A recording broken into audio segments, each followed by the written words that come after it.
Assalamualaikum warahmatullahi wabarakatuh. Perkenalkan, nama saya Fitri Indawati dengan NIM PEM 0221900761. Program studi PGMI 3A. Baik, di sini saya dari kelompok 9 akan mempresentasikan hasil makalah saya yang bertemakan tentang konsep pembelajaran bahasa Indonesia terpadu. Baik, langsung saja di sini saya akan membahas tentang apa sih pengertian pembelajaran terpadu itu. Jadi, pembelajaran terpadu itu berasal dari Integrated Teaching and Learning atau Integrated Curriculum Approach. Maka pengertian pembelajaran terpadu ini dapat disesuaikan dengan suatu pendekatan pembelajaran yang menghubungkan berbagai mata pelajaran yang mencerminkan dunia nyata dalam rentang kemampuan dan perkembangan si anak. Yang kedua, yaitu dapat disesuaikan dalam suatu cara untuk mengembangkan pengetahuan dan keterampilan anak secara serempak atau simultan. Pembahasan kedua yaitu tentang karakteristik pembelajaran terpadu. Jadi ada beberapa karakteristik pembelajaran terpadu. Yang pertama yaitu pembelajaran terpadu yang berpusat pada siswa. Dalam hal ini, jadi pendekatan belajar itu lebih modern, yang lebih banyak menempatkan siswa sebagai subjek belajar. Selanjutnya ada pembelajaran terpadu yang dapat memberikan pengalaman langsung kepada siswa. Kemudian yang ketiga yaitu dalam pembelajaran terpadu, pemisahan antar mata pelajaran menjadi tidak begitu jelas. Kenapa? Karena dalam pelaksanaannya di kelas-kelas awal sekolah dasar itu lebih fokus pembelajaran diarahkan kepada pembahasan tema-tema yang paling dekat dengan kehidupan siswa. Selanjutnya tentang landasan pembelajaran terpadu. Jadi ada beberapa landasan. Yang pertama itu landasan progresivisme. Dalam aliran ini menyatakan bahwa pembelajaran itu seharusnya berlangsung secara alami, tidak artifisial. Yang kedua, konstruktivisme. Dalam aliran ini menyatakan bahwa pengetahuan itu dibentuk sendiri oleh individu dan pengalaman yang merupakan kunci utama dari belajar yang bermakna. Yang ketiga ada DAP atau DAP, yaitu Development Approach Practice, yaitu merupakan prinsip dalam DAP ini menyatakan bahwa pembelajaran itu harus disesuaikan dengan perkembangan usia dan meliputi perkembangan kognitif, emosi, minat, dan bakat siswa. Yang keempat itu ada landasan normatif. Landasan ini dilaksanakan dengan memperhatikan situasi dan kondisi praktis yang berpengaruh terhadap kemungkinan pelaksanaannya untuk mencari hasil yang optimal. Yang kelima itu ada landasan praktis. Dilaksanakan dengan memperhatikan situasi dan kondisi praktis juga. Pembahasan selanjutnya yaitu tentang prinsip-prinsip pembelajaran terpadu.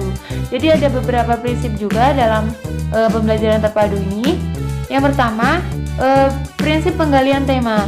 Dalam prinsip penggalian tema ini ada beberapa persyaratan, yaitu tema itu hendaknya tidak terlalu luas, kemudian tidak harus disesuaikan dengan tingkat perkembangan psikologis anak. Kemudian tema juga dikembangkan harus mewadahi sebagian besar minat anak. Kemudian yang kedua ada prinsip pengelolaan pembelajaran. Jadi dalam prinsip ini seorang guru itu dapat melakukan beberapa tindakan, yaitu guru itu hendaknya jangan menjadi single aktor yang mendominasi pembicara dalam proses pembelajaran. Yang kedua ada pemberian tanggung jawab individu dan kelompok yang harus jelas dalam setiap tugas yang menuntut adanya kerjasama antar kelompok. Kemudian yang tiga ada prinsip evaluasi. Dalam prinsip ini diperlukan ada beberapa langkah-langkah yang positif. Yang keempat itu ada prinsip reaksi dampak. Dalam prinsip ini penting bagi perilaku secara sadar. Siswa itu belum tersentuh oleh guru dalam pembelajaran, karena guru itu dituntut agar mampu merencanakan dalam melaksanakan pembelajaran. Pembahasan selanjutnya yaitu tentang penanaman nilai-nilai karakter dalam pembelajaran bahasa Indonesia. Dalam penanaman ini, karakter dalam pembelajaran bahasa Indonesia itu dapat diwujudkan jika guru itu memahami bahwa pembelajaran bahasa Indonesia yang diberikan guru dalam rangka melatih keterampilan berbahasa peserta didik baik secara lisan maupun tertulis yang sesuai dengan fungsinya. Kemudian dalam pembelajaran terpadu ini ada beberapa manfaat. Yang pertama, dengan menggabungkan berbagai mata pelajaran akan terjadi suatu penghematan. Yang kedua, siswi dapat melihat hubungan-hubungan yang bermakna sebab materi pembelajaran itu lebih berperan sebagai sarana atau alat dari pada tujuan akhir itu sendiri. Yang ketiga, manfaatnya itu pembelajaran terpadu dapat meningkatkan taraf percakapan berpikir siswa. Jadi hal ini dapat terjadi karena siswi itu dapat dihadapkan pada gagasan atau pemikiran yang lebih besar atau lebih luas dan lebih dalam ketika menghadapi situasi pembelajaran. Kemudian pembahasan selanjutnya tentang model-model pembelajaran terpadu. Model pembelajaran terpadu ini ada beberapa. Yang pertama ada model fragmented. Dalam model ini mengajarkan disiplin-disiplin ilmu. Adanya usaha untuk mengaitkan atau memadukannya, misalnya matematika, sains, bahasa, dan sebagainya. Yang kedua ada model connect atau keterhubungan yang dilandasi oleh anggapan bahwa butir-butir pembelajaran itu dapat dipayungkan pada induk mata pelajaran tertentu. Yang ketiga ada model nested. Model ini merupakan pemaduan berbagai bentuk penguasaan konsep keterampilan melalui sebuah kegiatan pembelajaran. Yang keempat itu ada model sequence. Model ini merupakan model pemaduan topik antara mata pelajaran yang berbeda secara paralel. Selanjutnya ada model cell. Model cell ini merupakan bentuk pemaduan pembelajaran akibat adanya overlapping konsep atau ide pada dua mata pelajaran atau lebih. Yang keenam itu ada model whiteboard atau jaring laba-laba. Model ini bertolak dari pendekatan tematik sebagai pemandu bahan dari kegiatan pembelajaran. Selanjutnya ada model thread.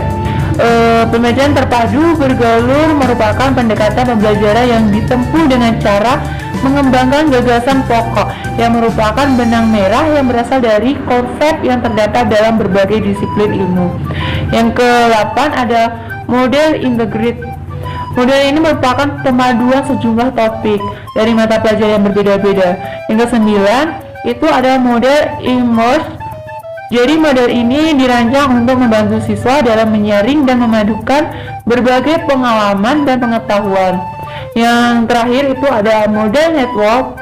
Jadi model ini merupakan model pembaduan pembelajaran yang mengendalikan kemungkinan pengubahan konsepsi bentuk pemecahan masalah. Jadi, hasil presentasi yang telah saya paparkan dapat menarik beberapa kesimpulan. Yang pertama, dalam pembelajaran terpadu, itu merupakan suatu pendekatan pembelajaran yang mengaitkan dan memadukan materi ajar, baik dalam satu mata pelajaran ataupun antar mata pelajaran, untuk memberikan pembelajaran yang bermakna pada peserta didik serta disesuaikan dengan kebutuhan dan tuntunan lingkungan sosial. Yang kedua, dalam penerapan pendekatan pembelajaran terpadu, khususnya di sekolah dasar ini bisa disebut sebagai suatu upaya untuk memperbaiki kualitas pendidikan, terutama dalam rangka mengimbangi gejala penjajalan isi kurikulum yang sering terjadi dalam proses pembelajaran yang dilaksanakan di sekolah-sekolah. Kemudian dalam konsep pembelajaran terpadu ini, khususnya dalam mata pelajaran bahasa Indonesia ini terdapat beberapa karakteristik, landasan, prinsip-prinsip, kemudian model-model serta manfaat-manfaat yang dapat terkandung dalam materi-materi konsep pembelajaran. Itulah hasil pembahasan yang dapat saya paparkan. Kurang lebih saya mohon maaf. Saya akhiri. Wabillahi taufiq wal hidayah. Wassalamualaikum warahmatullahi wabarakatuh.